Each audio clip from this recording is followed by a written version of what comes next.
Well, still very much in jubilant mood, where the Super Falcons at the Agege Stadium secured the bet at the African Women's Championship yesterday. It was really a roller coaster of a ride, for the Super Falcons, and they did just exactly what they needed to do. Well, it is on that note I welcome you to another edition of your numero uno sports show on TV. It's called Sports Klinic, and I'll not be doing this alone today. My name is Bayo Salau, and I've got the regulars also in house there, and of course a guest all the way from England who will also be joining on today's edition of the show. We'll take this short break. That when we come back, we'll now introduce our guest.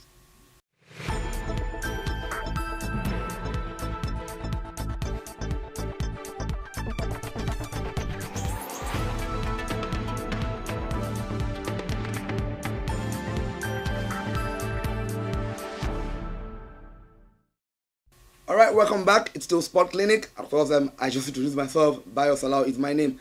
I've got the regular in-house here. We'll be looking at the Super Falcons after doing what they needed to do just at the Agege Stadium. We call it the Soccer Temple. It's the first time we'll be having that in a long while, having the national team playing in Lagos. Of course, Sheun Ajidawa will be here to tell us the details of all that transpired. And Sheun, it's good to have you first. It's a pleasure to be here. It's a wonderful show, Sports Klinic. It's been a long hiatus, but like we say, let the clinic begin. Let the clinic begin. I'm sure the guys are here to actually give the needed, prescriptions to some of these, disease of sorts that we shall be looking at on today's edition. Of course, the big man himself, all the way from England, is the video analyst for Stoke City. I'm sure you're all aware of that particular club site. They've now gone on relegation, and but it's still very much of a belief from Sam himself, Sam Adekola. I'm sure you're still very much believing that you could do a comeback almost immediately. I believe so. I think this season at the championship we're gonna do great to come back up. We just got to see what's gonna happen, and football is unpredictable. So we'll go ahead with that. All right, the show just got started. So Sheun, first off, the Super Falcons yesterday did what they needed to do, and we went all the way, having an aggregate of about 7-0 in total. What do you make of that? You think we could say we're home and dry, and we should expect the expected, just like we do all the years, in the past? Like I tweeted, I will not go gung-go about that victory. We've conquered Africa. It's high time we moved to the world and conquered the world. We spell the Gambians, but who are the Gambians when it comes to female football? They are nowhere near the Bayana, which is the female team of South Africa. They are nowhere near Ghanaians. They are nowhere near the Cameroonians. Neither are they close to Equatorial Guineans. So we've qualified for the Nations Cup that we're holding later in November this year in Ghana. It's a very important competition for us because that's the qualifier for the World Cup. So we need to give our all. Remember at the WAFU tournament, which was like the first assignment for Thomas Deneby, we finished in third position. And I said to somebody, if this was to be a qualifier for the World Cup, we'll have missed out on the World Cup because there are only 2 slots for Africa. Thomas Deneby, yes, some persons are saying there has been some tweaking and changing, some imprint of a foreign coach on the team. But I've not seen anything to suggest that there's anything that has happened. The best coach that has ever taken us to an enviable height was Ismail Amabo when he took us to the World Cup and got to the quarterfinal. No other coach has been able to do that. But I always say that for me, it was for the NFL putting the cart before the horse. There was no reason to hire a foreign coach because if the league is not viable enough, then why do you bring a foreign coach? So if you have not done the needful, why bring a foreign coach? Because Thomas Deneby needs to take us to the World Cup, do well, and also qualify us. Because the first thing is to get to the Nations Cup in Ghana, win the Nations Cup, or better still qualify us. Because that's what the other ladies have been doing. The Florence Omagbemi, who was unceremoniously told to go, she won in a very gruesome condition. I mean, you needed to see what happened to the ladies. But they went, they saw, and they conquered. So for Thomas Deneby, the foreign coach, he needs to get to Ghana, either win it or finish the second, qualify us for the World Cup. Because if he does not qualify us for the World Cup, that's a big gap on the team. So we have to be very careful about how we are preparing this team. And I do hope that based on sentiment, the NFF would see reasons why the Super Falcons need to play lots of friendly games. Because under Florence Omagbemi, after winning the Nations Cup in Cameroon, for 16 months, they never played any game. So it was really very annoying to see. But Thomas Deneby has come. We've played one of our best friendly matches in France, although we got mauled. But in defeat, you get to learn. Congratulations to the ladies, for getting that result. Desire Paranoze, always having the desire to score goals, score double brace, and of course Azato Shaula, arguably the best player in Africa and one of the best players in the world, also dropping some 2 goals. So we qualified, but we move beyond that. And I think that we need to go to the Nations Cup and also leave a statement that we are the best in Africa. and then go to the world and then show the world what we are made of. Now, two key issues been mentioned by Sheon. You did make us understand that maybe, just maybe, it's not just the right path for us to follow. Getting Deneby wasn't the best option for him. He thought we had some better hands, those who've played in the past, and who would have done a good job. But do you think such would not attract big countries? I can't remember the last time we had the senior team, the female senior team, having to play a very big, highly competitive team like France. It could be as a result of this man's influence, because I know he's got huge influence in female football.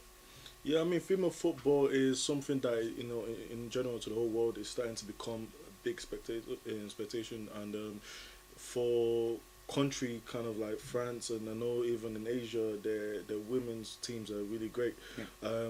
For Nigeria and Africa in general, I think we have a lot to push in, getting women out there. A lot of women are not even into football as much, which I think it is due to the way that it is viewed. And I think as soon as we have more participation of women and we have better selection, better coaching teams, I see Nigeria pushing up there. There's not saying that we can't get to France and play the big teams there, or even England. But it's trying to make sure that we know what we're doing. We have the backings of the government as helping us to do that. But I think that's something that would happen.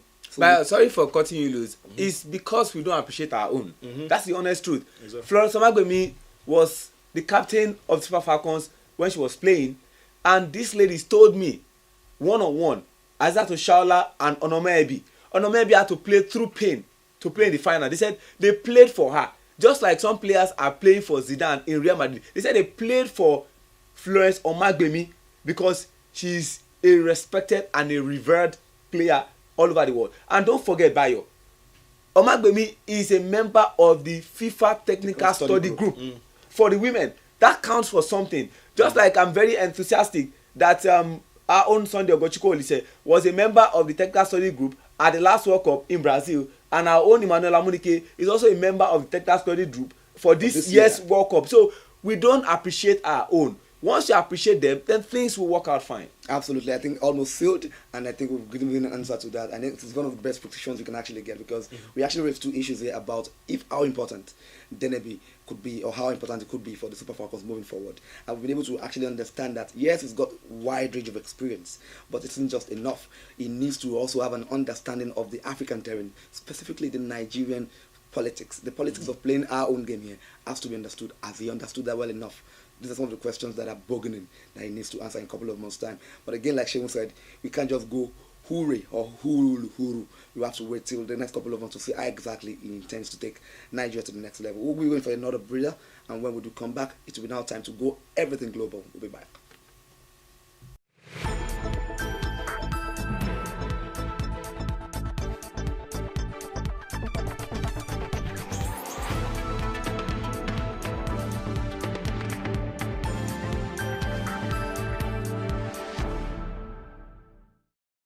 Welcome back. It's still very much of a pleasure to have you staying tuned on this edition of Sports Klinic. Like I said to you earlier in the intro, I still got Sam Adekola with us here, who is the video analyst at Stoke City Football Club. And I did mention to you earlier, Stoke City has gone on relegation, Sam. Yes. Quickly, let's talk about Stoke City. Okay. I'm not going to ask you how the experience has been with you, with Stoke City, but I want to ask you, how exactly did you take it when it was confirmed that Stoke City will be relegated? It was a hard one. I mean, Stoke City has been in the Premier League for years now, and when that came about, normally everybody took it hard. My friends are supporters of Stoke City because I was based in that Stoke-on-Trent, and they are a passionate club. Like Liverpool, how they feel about the club, through the heart. Stoke is pretty much the same thing. Everybody there, they love the club. Now, when the news came about, it's more of they kind of saw it coming, especially with the change of manager. The club didn't really fully back, the manager as much. When Hughes was there as well, they didn't really, they even told him to go out. There was incidents, where training incidents where the supporters went to train just to voice, give the displeasure. Yeah. So it's one of the things where, as a club, they're big, They have the capacity to be able to have some of the best players around the world, but I think financially also they're capped, and that kind of puts them in a tough place. There's relationship where players had issues with managers, why some of the best players like Mbulu and stuff had to go on loan, which the fans obviously had to voice that out as well. Why are you sending off some of our best players away, and then we're in the bottom of the league for no reason? But I feel like it's a club, due to the support and support of the supporters, can still come back to the Premier League. They're a Premier League side. I think they've just been unfortunate last season to come down, and obviously they probably underestimated some of the clubs that came up. Because that's one of the things now where if a club comes up from the Championship, they want to stay. So they'll fight, and put the clause in. Okay, let me bring AY on here. AY is just Ayo now. I've got Ayo. I was supposed to say Ayo's just joined us. Ayo Oloide. He's also a very, very passionate Manchester United fan. And Ayo, I'm going to quickly ask, because I know just Stoke-on-Trent, Manchester United, they're almost within the same suburb. About an hour's distance. Okay, so I could literally say he has some level of facial experience in talking about Stoke City. So Stoke City, he just mentioned something about Gianni Mbola, Anatovic, Afellay, fantastic players who were supposed to be the mainstream players. Some of them were actually let go, and we understand very well that they're also financially capped. Do you think all of that played a part, letting those players? Because I would for once imagine if you have a player like Shaqiri in your team, you have Anatovic, and these are also fantastic players who could done as well as being first-team players elsewhere. Why would you now be one of those teams who will be relegated? Well, I mean, I guess they were poorly managed, because Premier League side are very rich compared to other leagues because of the TV right and all that. And I think Anatovic's case was he fell out with Mark Hughes, and we could see that when West Ham played Stoke City, he scored twice against Stoke City, and when West Ham played Southampton, when Mark Hughes was, so you could see the way he celebrated. So it was unfortunate because the season before last, Anatovic was by far their best player. It was shocking to allow him move. Afellay, we knew the quality he had and all that. So, but I still think they had enough quality to stay up. I think the inconsistency, they started the season so poorly, so they had to change managers, and I thought Marquis stayed a bit longer than he should have stayed, because the writing was on the wall. I think there's only one team that survived relegation after being bottom of the league by December. Stoke were struggling. They were losing. They started well. They started the season well, but middle of the season they were losing points they should easily have gained. I think Marquis should have gotten the boots, but unfortunately they waited longer. I thought Paul Lambert did a very decent job, but it was too late. And like he said, I think as a United fan, I'm a bit happy United. Because they are one of our boogie teams. Like, there's this popular saying that can you do it on a cold night in Stoke? So we don't have that again, at least to worry about for another season. So it's unfortunate that a big team like Stoke won't be competing in the Premier League. But from the selfish angle, from the fan angle, I'm sure a lot of United fans will be happy. They're one of the bogey teams. Yeah. Just as AC Milan would pray that Sassuolo isn't there anymore in the top flight. Anyway, looking ahead, we'll be still looking at the Glitterati, because the Glitterati is about to descend in 2 days, approximately 48 hours. We'll be having the Glitterati descend in Russia, where about 32 nations will be jostling for honors. Who will eventually carry the day? These and many more we'll be talking about in the next couple of minutes. It's the Nigerian and of course international sports scene all in one moment. We'll be back.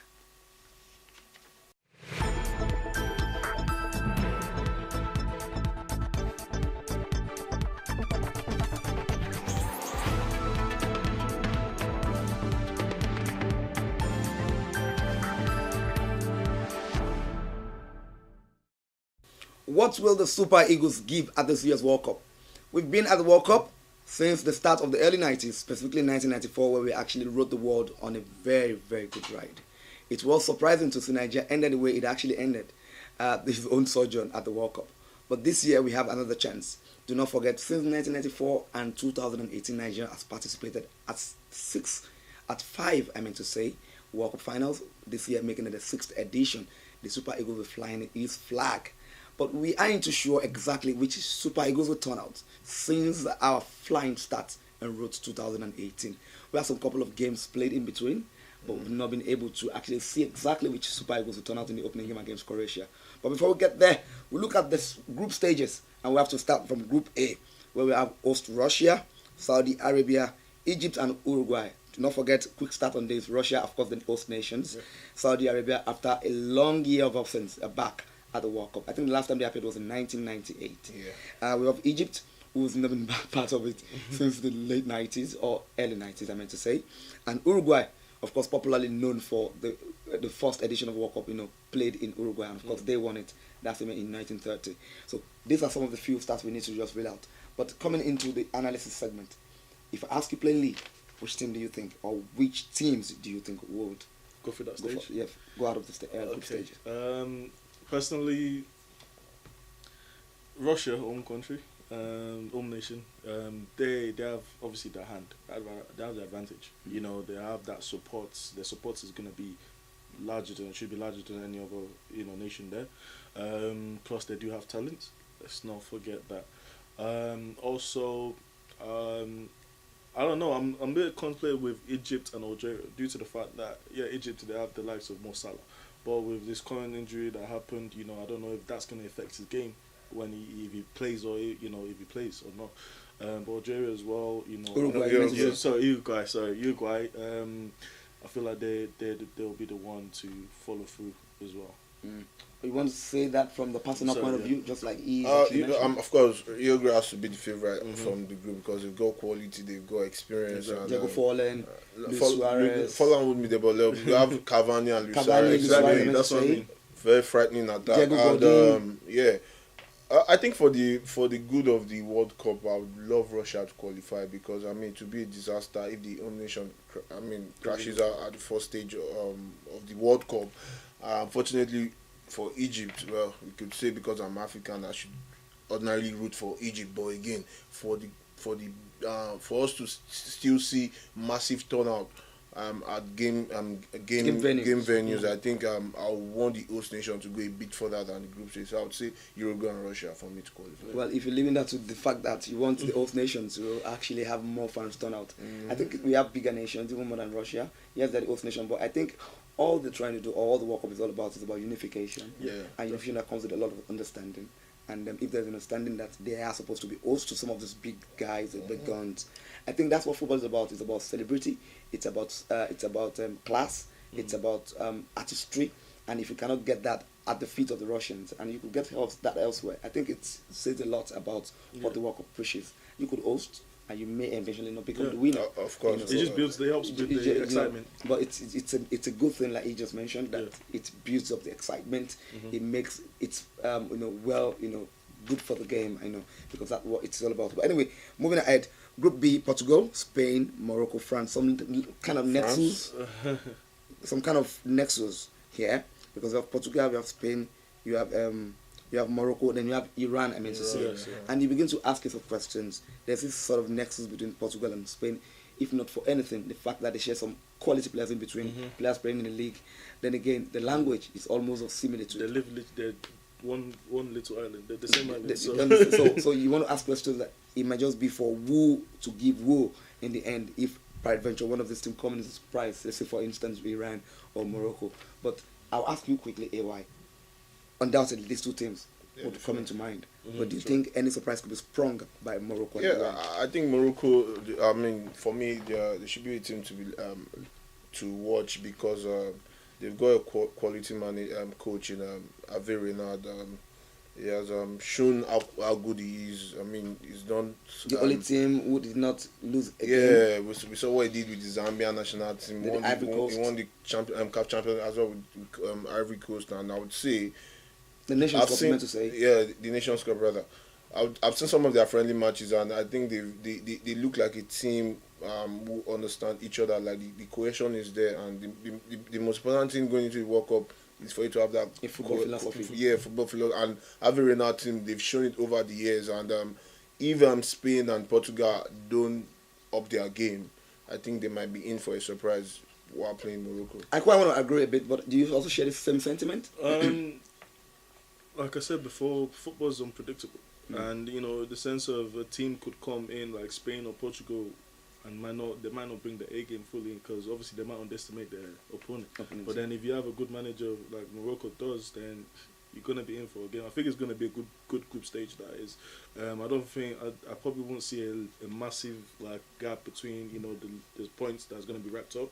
But I think they might, if there's gonna be a surprise, it'll probably be from Morocco than Iran, because due to that experience as well. Okay, now France, Australia, Peru, and Denmark from those in Group C, and begin to ask questions.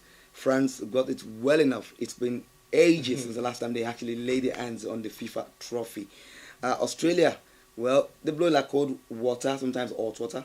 And Peru, I'm not too sure they're sort of team that would really come in as a major force. But I'm sure they have a lot to prove that they are not spring chickens.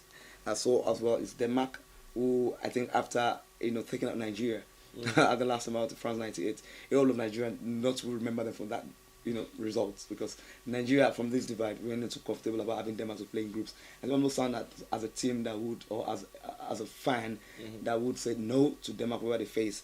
So I think on the Nigerian context, I'm speaking this on behalf of Nigerians, we might not really want Denmark to sail through, but they look almost unstoppable. I mean, their friendly games has not really been top notch. They've played some fantastic games, but do you think they've just done enough to prepare themselves well for the challenges ahead of them? Peru have got some fantastic players. They've still got Brian Ruiz, who was a one-time player in Premier League. He played in Holland. He's still very much the captain of the side. Australia, Costa Rican. Costa Rican actually. The strikers. He's a striker, yeah. But this is Peru actually. Yeah. But France, Australia, Peru, Denmark. Which are your team, or which team do you think will go through? For me personally, I think. No, analytically now. Okay. France, stats-wise, you're looking at some of the best players that have, that generated over the period with their clubs. Some of the biggest stats you could see, the likes of Pogba. If you look at his stats, even though people, criticize him, for his, they don't see, when people don't see stuff, I always say numbers speak louder than words. Like if you look at his numbers, his stats, his assists, his crosses, his goals as a centre midfielder is. You got exactly. Yeah. You have the likes of the strikers, Griezmann. Yeah, exactly. He's an outstanding striker at the end of the day that pulls up numbers for Atletico Madrid. You've got the striking position. It was almost looking like a whole lot of a problem for the Deschamps to actually decide on who exactly. I mean, they have got Kevin Garnero. They've got some fantastic players. They've got Lacazette. They've got Olivier Giroud, Anthony Martial, Karim Benzema, Babuena. If you look at it, it's the defense I don't even want to look at. It's the defense, you like Varane in the centre back. I mean, he's lifted Real Madrid. He's lifted and his cups. Confidence actually grown over the years. Exactly, and when I remember when I first watched him play, exactly. He couldn't even make it to the Champions League. He couldn't make it, exactly. So it's one of those things where I think their team from goalkeeper to the attack, even in the midfield, and the subs bench, exactly. They have the quality that could walk into any so team. literally from your hand you could say they have a first team as good as the bench. They have a first team and the bench is really good. So I think France, and but I think that group stage is going to actually be interesting to watch. Okay, let's go to Group D: Argentina, Ireland, Croatia, and your country, Nigeria. Ayo. Well, I think it's a very dicey group. Of course, Argentina has to be the favourite, but again, you look at what Iceland did at the Euro 2016. You need to take them very seriously. And Croatia, we know the quality they pose, but again, like you said, we really don't know the Nigerian team that will turn up at the World Cup. I mean, we've got the old paparazzi, the old jersey stuff. I mean, we even our native attires going to cut the eye of many as well. Exactly. So we have that popularity going for us. Everybody wants to know exactly what the stuff we made up. Maybe we are more than the jersey. If we could show the same quality on the pitch, but I think if Genetro can get his tactics right, I think we have enough in that team to at least make it past this group stage, because I think the major threat outside Argentina for me is Croatia, and it's good that their first game we should. And a result, if we could get a result against Croatia, we know we are most likely going to qualify from the group, because all we need to do is to beat Iceland. And the good thing is that we are playing Argentina last night, and they might have qualified before they played us, so they probably will rest the bigger players and all that. So I wouldn't say I'm so sure we'll qualify. I can only hope Nigeria turns up. But again, looking at the quality, I'll go for Argentina. Okay, talking about turning up now, I want to ask you quickly, what kind of formation would you advise? I mean, if you want to advise Gian Europe from what you've seen in the course of the postseason, what kind of formation do you think would be ideal to go into the first game? I think I'm 3-4-3 because we switched to 3 at the back against England in the second half. And that's just one of a game, and that's the first time we did so. I know, but we looked more solid with that because again, you look at the midfielders. You need to fit Mikel and Ndidi into that team, and again, he will be showed that he plays better from the midfield and from the wing. So I would say we should just go. I need Iwobi to play from central. I need him to be the creative spark in the team, and I need Mikel to. He played he played somewhat like an 8 against England, and he didn't really have the best of games. So if he could be the sitting midfielder alongside Ndidi, I would just free up Iwobi with 3. I'm very confident in our defenders. Tyrone Eboyi, over Shehu Abdullahi. You want to say? Well, I think Shehu Abdullahi is good defensively. So if you play going forward, you could what's it called? You could play those as your wing backs, something like what Chelsea or Conte does with Moses and Alonso. Then you could just throw Igalo, Iheanacho, and Iwobi as your front 3. Then you have Mikel and Ndidi seats. So I don't know. I just don't know because this Nigeria, we are so poor going forward. We don't have that spark going forward. All right, let me call you. Let's hear it from you. Let's see the ideal spark, ideal formation going forward. I want you to be the coach here. That's why I'm just taking the place of the coach. Okay. I agree with this formation due to the fact that we have the energy to do so. You know, we have explosive players. So to not utilize them very well by creating that wide play would be kind of a waste of talent. Exactly. So I mean, yes, have the full, have like a wide midfielders that are wing backs, and then have that 3 because then we know we're strong. We've got the physicality. Yeah. Get 3 centre backs. All I'm worried is obviously if the centre backs don't have that composure to be ball players to be able to do it because then that's where that's the. Do we have the players who could do that? Yes, Trustekon can do so. But Kenneth Romero, how sure are we? We've not seen him consistently play under German. And it was only that's what I said the first time you were doing that. On the 3-4-3 formation, and I think that's why I was a bit disappointed with Troa, the coach, because we had 2 friendly matches against England and Czech, and we didn't rotate enough. You were playing the same. There were players on the bench. England played every of their 23 in their two friendly matches they played. You needed to play. We are not even starting in the goalkeeping area. I mean, we saw how Uzor's the goal he considered against Hurricane, and we had 2 other goalkeepers on the bench. He didn't want to play them. We had options you could, because now you need to.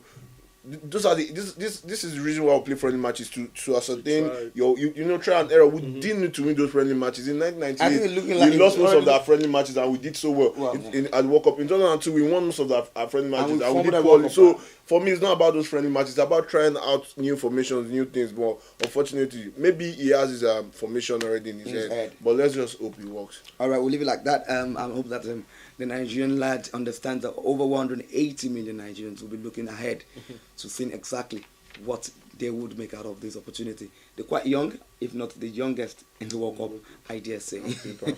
All right, Group E, Brazil, Switzerland, Costa Rica, and Serbia. These are the teams we have here in Group E. Just in one word? I think this is the most balanced group of all, because Costa Rica, Serbia, and Switzerland are very, very formidable. But I would go for Brazil and Serbia. Serbia to go out of that. Germany, Mexico, Sweden, South Korea. I quickly want to talk about the Germans. There's been this talk about Leroy Sané, one of the fantastic young talents. One would have imagined who have actually, proven one more, to us at the World Cup that yes, it's the biggest mundial, and I really want to show to the world that what I did back with City was not just a flash in the pan. Yeah. How exactly do you think a whole lot of Germans will take it, all fans across the world will take it? I believe they'll take it difficult. Personally, I didn't take it well. Yeah, I think they'll take it difficult due to the fact, in Premier League is a tough league to play in. For a young player like him to come show he has a difference, and he has defenders scared. You know, he has the space, the strength, the technical ability to, you know, to cause issues, which is shown with City. And I think Pep Guardiola made use of that talent. I think what is the issue now with the German team is the manager has a certain kind of tactics that he wants to play, that he might not be able to have that freedom to run and try and fight the run. So I think he has a direct route that he's looking at. So all right, there's some sort of regeneration over the last couple of years with the German national side. So I would imagine that he's got a lot of years ahead of him to make be in the World Cup. To be in the World Cup. Okay, Belgium, Panama, Tunisia, England. England and Belgium, Germany but is the gonna be Tunisians tough. are the dark horses. Dark horses, yeah. They took. I mean, the Spain Tunisia game. I mean, you would wonder if it was Spain that was really playing. I don't know if it was Spain that just had to play poorly or the Tunisians were that good, because they really gave Spain a very very big scare. And I think if they can repeat that kind of performance at the World Cup, they will cause trouble for the likes of Belgium and England as well. Yeah. Okay, the final group now: Poland, Senegal, Colombia, and Japan. I believe, I believe the Senegalese should be able to, you know, come out on top on this.